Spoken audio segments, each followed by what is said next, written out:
विद्यार्थी मित्रांनो, आज आपण पाहणार आहोत गॅलव्हॅनोमीटर. आता हा जो दाखवलेला आहे तो that is the interior part of galvanometer असं म्हणतो आपण.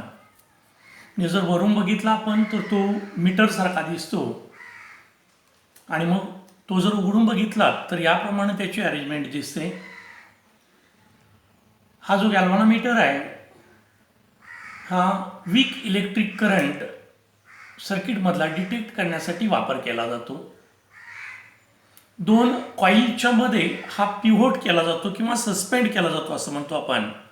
आता इथं ही वरती ही दाखवलेली आहे that is what A spiral spring or it is a coil. त्याचबरोबर त्याच्या खाली इथं दाखवलेली आहे that is also a spring आणि ह्या दोन स्प्रिंगच्या मध्ये हा पिव्होट केलेला असतो. ज्यावेळी हा जो आहे तो दोन पोलच्या मध्ये आणि हे जे पोल आहेत ते हॉर्सशू मॅग्नेट या आकाराचे आहेत. आता हॉर्सशू मॅग्नेट म्हणजे काय तर घोड्याच्या नालाच्या आकाराचे असे असणारे हे मॅग्नेट आहेत. दे आर व्हेरी स्ट्रॉंग असं म्हणतो आपण. आणि या दोन पोल दॅट इज एन आणि एस पोल यांच्यामध्ये ही रेक्टँग्युलर कॉईल दाखवलेली आपण. ही रेक्टँग्युलर कॉईल आयर्न कोर म्हणजे हा जो गोल दिसतो हा आयर्न कोर आहे आणि या आयर्न कोर भोवती ती काय होते ती रोटेट होते. जेव्हा याच्यातून इलेक्ट्रिक करंट फ्लो होतो त्यावेळी ही जी कॉईल आहे ती डिफ्लेक्ट होते आणि डिफ्लेक्ट झालेला जो पॉइंटर आहे तो पॉइंटर या अँग्युलर स्केलवरती रिडिंग दाखवतो आपल्याला. आता हे जे रिडिंग दाखवतो म्हणजेच हे जे डिफ्लेक्शन ऑफ द पॉइंटर जे आहे ते directly proportional to the current आहे. म्हणजे जर करंट हा जास्त असेल तर डिफ्लेक्शन जास्त असतं, हा जर करंट कमी असेल तर डिफ्लेक्शन कमी असतं. त्याचबरोबर हे जे अँग्युलर स्केल आहे हे जर आपण बघितलं तर काय दिसतं 0 ॲट दी सेंटर आणि याच्या एका बाजूला 30 डिव्हिजन आणि दुसऱ्या बाजूला किती आहे 30 डिव्हिजन असतात. म्हणजे ज्यावेळी करंट फ्लो होतो तो जो करंट आहे तो एका कॉईलमधून आत जातो एका स्प्रिंगमधून आत जातो आणि दुसऱ्या स्प्रिंगमधून तो काय होतो बाहेर येतो. आणि मग अशा प्रकारे याच्यातून करंट फ्लो झाला की ही जी कॉईल आहे ती रोटेट होते. त्याचबरोबर याचा जर रेजिस्टन्स घ्यायला गेला तर तो अगदी कमी असतो दॅट इज अबाउट 100 ओहम. म्हणजे 100 ओहमच्या जवळपास याचा रेजिस्टन्स असतो. त्याचबरोबर याचं करंट व्हॅल्यू जी आहे ती करंट व्हॅल्यू अगदी फार कमी असते. That should be in few milli amperes असं म्हणतो. That is from 1 to 25 milli amperes. तर अशा प्रकारचा हा जो गॅलव्हॅनोमीटर आहे याचा आपण उपयोग करणार आहोत. तो म्हणजे काय तर हा तर करंट डिटेक्ट करण्यासाठी वापरला जातो. याचं प्रॅक्टिकल ॲप्लिकेशन आहे that is to detect the current. आणि मग याच्यामध्ये काही कन्व्हर्जन्स करून हाच galvanometer as a milliammeter as a ammeter and voltmeter म्हणजेच to measure the current and to measure the potential difference याच्यासाठी याचा उपयोग केलेला आहे.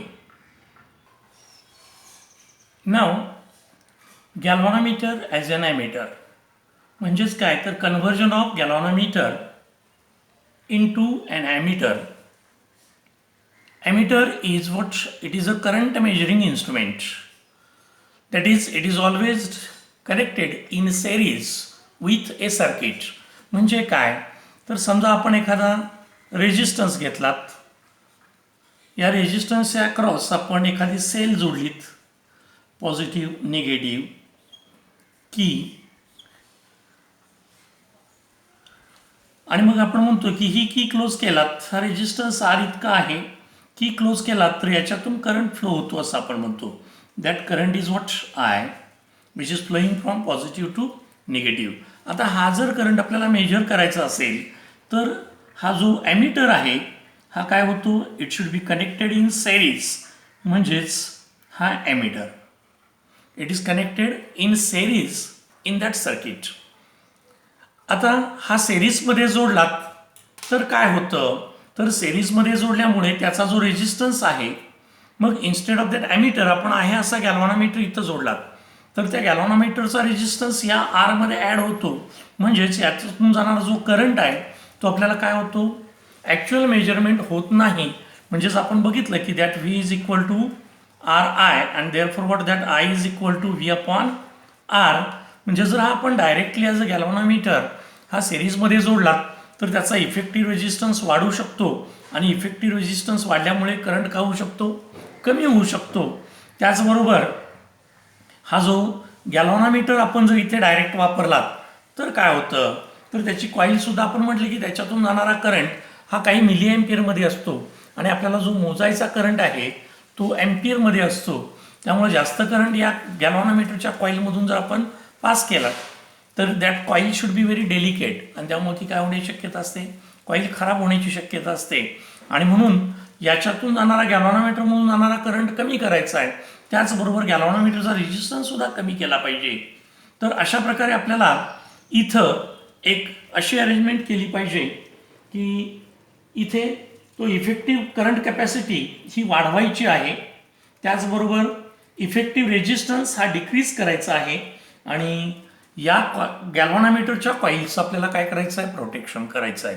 मग ह्या सर्व गोष्टी जर आपल्याला करायच्या असतील म्हणजेच इथे to convert that galvanometer into an ammeter काय केलं पाहिजे, तर एक इथं दाखवल्याप्रमाणे हा very small resistance S should be connected in a parallel with the galvanometer. आणि मग अशा प्रकारे एक very small resistance connected in parallel with galvanometer convert that galvanometer into an ammeter. म्हणजे इथं आपण हे डॉटेड जे दाखवलेला आहे रेक्टँगल, हा रेक्टँगल म्हणजे it is the outline of that ammeter. म्हणजे याला आपण काय म्हणू शकतो, दिस इज ॲमीटर.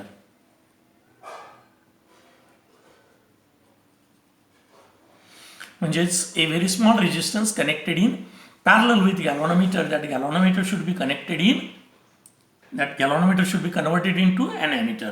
आता तुम्ही म्हणाल हा रेजिस्टन्स कशासाठी जोडलेला आहे, हा रेजिस्टन्स येणाऱ्या जो करंट आहे तो कंट्रोल करण्यासाठी. म्हणजे हा गॅल्व्हॅनोमीटर आपण ॲमीटर म्हणून ज्यावेळी वापरतो त्यावेळी त्याच्या सर्किटमधला रेजिस्टन्स कंट्रोल करण्यासाठी हा आर वापरलेला आहे. आणि हा जो एस आहे that should be what A very small resistance आणि म्हणून या एसला एक नाव दिलेलं आहे that is what A shunt resistance.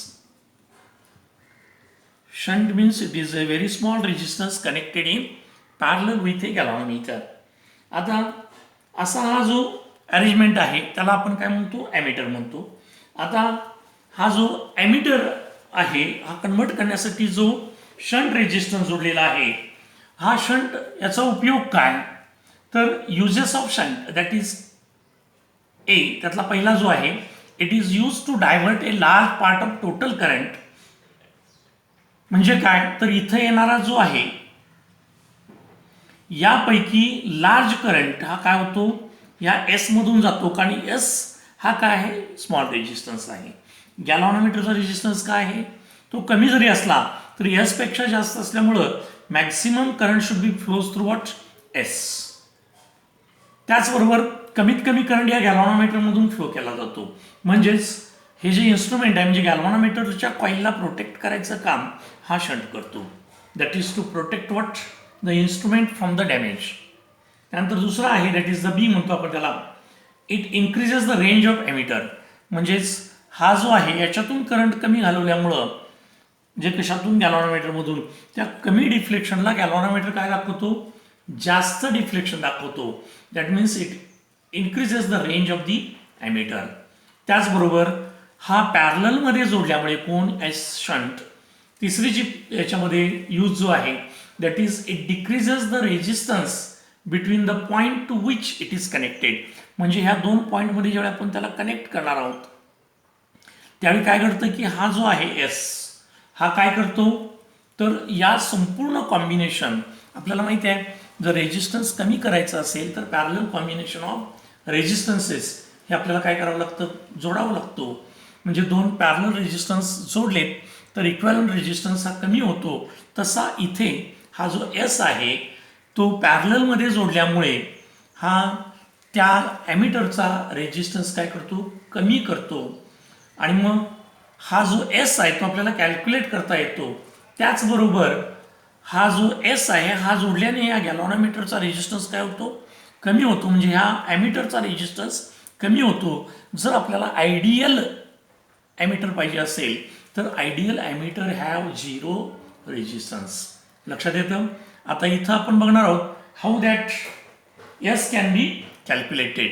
आता एस कॅल्क्युलेट करायचं म्हटलं तर आपल्याला काय माहिती आहे, आपल्याला दॅट आय हा काय होतो, टोटल करंट म्हणजे याच्यातून जाणारा करंट ज्यावेळी हा इथं येतो त्यावेळी त्याचं 2 that is I G plus काय होतो हा आय एस. आपल्याला काय करूया आपण, समजा आपल्याला आय एस पाहिजे असेल तर काय लिहिणार आहोत, आय मायनस आय जी. म्हणजे हा आय जी इकडे नेलात त्यामुळे इथं काय म्हणू शकतो आपण याला, that is it is I minus I G. आता इथं जर बघितलात तर ह्या जीच्या अक्रॉस असलेलं पोटेन्शियल आणि ह्या एसच्या अक्रॉस असलेलं पोटेन्शियल दोन्ही सारखंच आहे. म्हणजे potential across galvanometer that is V G असं म्हटलं आपण, आणि पोटेन्शियल अक्रॉस दॅट शंट हे दोन्ही सारखेच आहेत.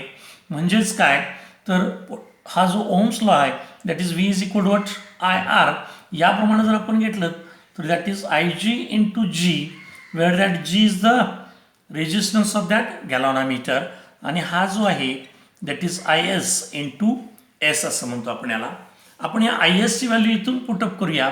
म्हणजेच that I G into G is equal to I minus I G इथून पुटअप केली that is into what S. आणि मग आपण हे आहे असंच घेतो.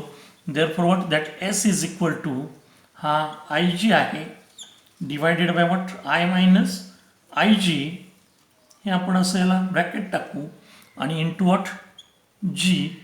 म्हणजेच हा जो फॉर्म्युला आहे हा जर फॉर्म्युला आपण वापरलात तर याच्या साहाय्याने आपल्याला काय कॅल्क्युलेट करता येतं, that is what S, that is the value of shunt.